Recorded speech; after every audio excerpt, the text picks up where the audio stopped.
Hi LifeHouse kids, thanks for joining us today. It's great you're here. Let's get started.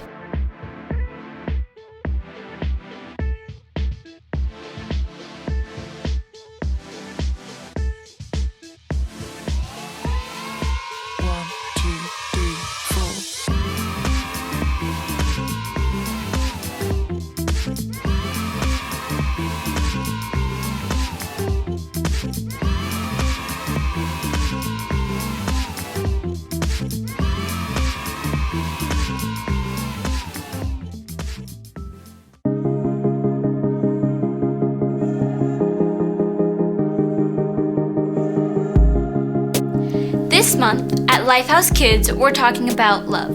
Love is showing others how much they matter to you. Our memory verse for this month is 1 John 4:10.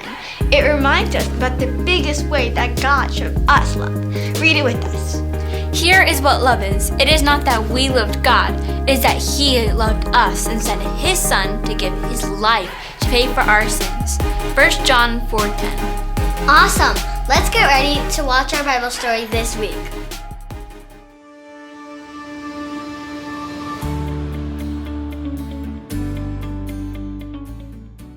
The longest fingernails are almost 30 feet long. That's 3 feet per finger. Ugh. Oh!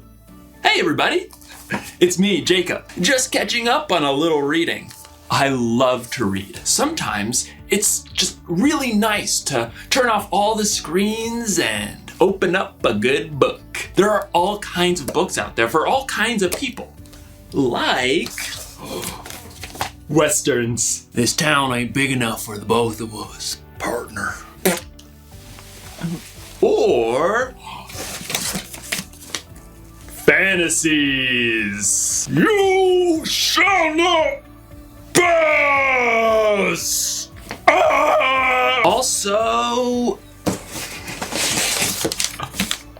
cookbooks. You're gonna set the mixer to puree for 14 minutes! And even audiobooks. The longest fingernails are nearly 30 feet long. That's 3 feet per finger. Oh, here's a book I remember. Kimberly Toast's Book of Manners. It's about being polite and following the rules.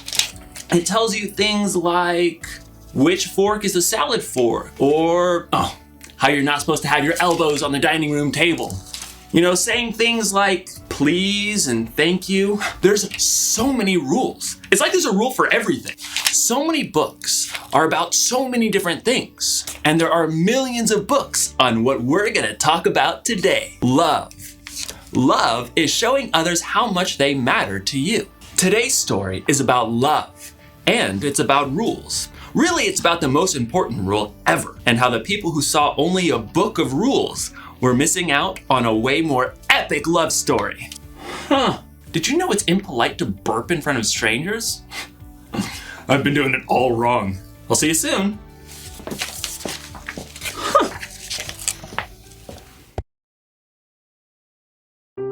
The Bible. It's 66 books of history, stories, letters, and poetry that fit together to form God's one big story. The epic adventure of how He created us and loves us so much that He made a way to rescue us. As we travel through the Bible, from Genesis to Revelation, we discover people who met God and found their lives changed forever. Now, for an amazing story, inspired by the book of Matthew, chapter 22, verses 34 through 40. Unlike the nations around them, the Israelites worshipped only one God. Hear, O Israel, the Lord our God, the Lord is one. When God led the Israelites out of slavery in Egypt, God called Moses up to the top of Mount Sinai. You have seen how I carried you on eagle's wings and brought you to myself. Now if you obey me fully and keep my covenant, you will be my treasured possession and a holy nation. Out of a deep love, God gave Moses a set of 10 rules so that the people would know how to live in their newfound freedom. Here is what God says. Don't put any other gods in place of me. Don't make statues of other gods to worship. Don't misuse the name of the Lord your God. Rest on the Sabbath day to keep it holy. Honor your father and mother. Do not murder. Keep your promises to your husband or wife. Do not steal. Do not lie. Do not be jealous or envious of what others have. There were 10 commandments, and many additional laws too. But it's not stealing if I just happen to borrow my neighbor's best donkey grooming brush, right? Some people look for ways around all those rules. Other people were so scared of breaking the rules they'd spent their whole lives trying to get it exactly right. What if I walk too far on the Sabbath and get out of breath? That's not resting. We better say you can't go outside the city at all on the Sabbath. There were 613 laws in total, and even more that the religious leaders added. They spent hundreds of years trying to get those laws exactly right and to make sure others did too. It was really the only way they knew that they would be sure that God was pleased with them. You can't sacrifice this goat in the temple. It has a freckle 3/8 of an inch behind its right front leg. Even under Roman rule, the Jewish leaders made sure to keep every single law perfectly, but they were more worried about getting things right than about what was in their hearts. Then, Jesus showed up, traveling and teaching, but he didn't act like any other teacher or rabbi. He gathered followers from the outcasts, fishermen, and tax collectors. Come, follow me. Jesus spent time with the people everyone else avoided. He made blind people see, and those who couldn't walk get up and dance. He healed those with terrible skin diseases. Look! Look! My skin is clean! I can go home to my family! Jesus invited women to follow him, something no other rabbi would do.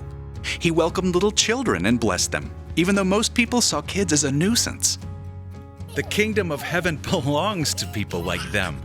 Jesus told a story in which a Samaritan, a person who was viewed as the enemy by Jews, was the hero.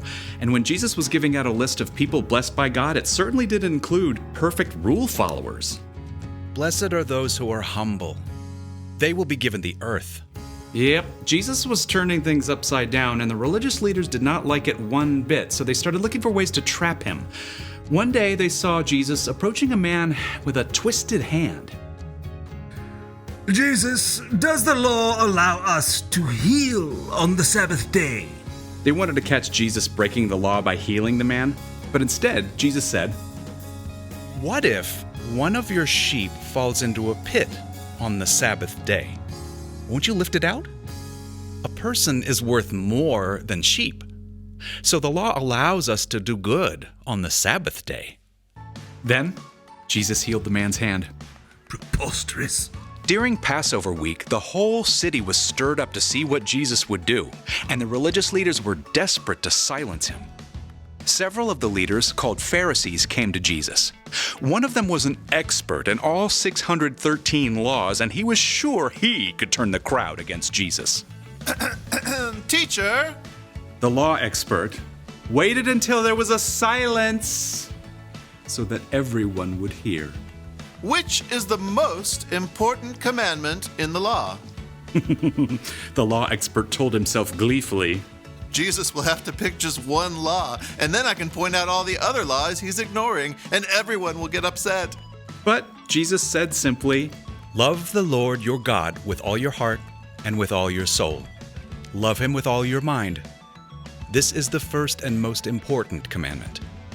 And the second is like it. Love your neighbor as you love yourself. Before the law expert could tear this answer apart, Jesus continued, Everything that is written in the law and the prophets is based on these two commandments. In a few short sentences, Jesus had taken 613 laws and wrapped them up in just two things to remember. Love God, love others. Instead of rules, it's about hearts. If you love God, you won't put other things ahead of God. If you love others, you won't steal or break promises to them. Instead of memorizing long lists of rules, God simply wants followers of Jesus to ask, What does it look like today for me to love God and love others? It wasn't easy back then, and it isn't easy for us now, but God will pour out love in our hearts anytime we ask.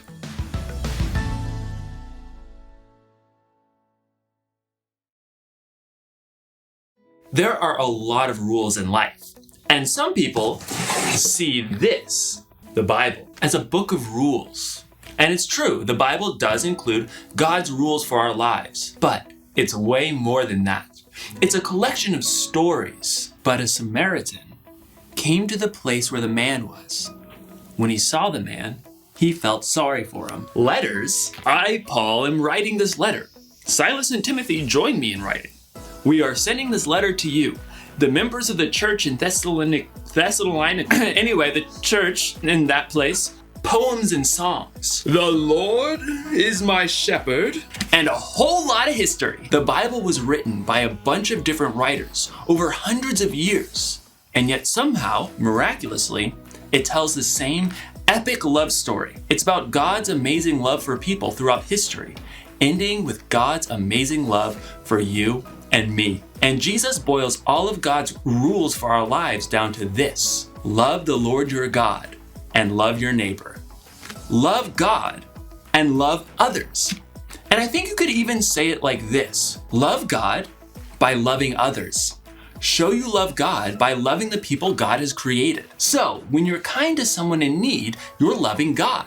When you cheer someone up who's sad, you're loving God. When you take care of someone who's sick, you're loving God. And when you forgive someone, you're loving God. So here's the one thing to remember today: love God by loving others. That's a good rule to follow. Way better than not belching in front of strangers.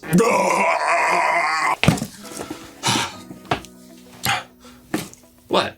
We're not strangers. Also, excuse me. I'll see you next time.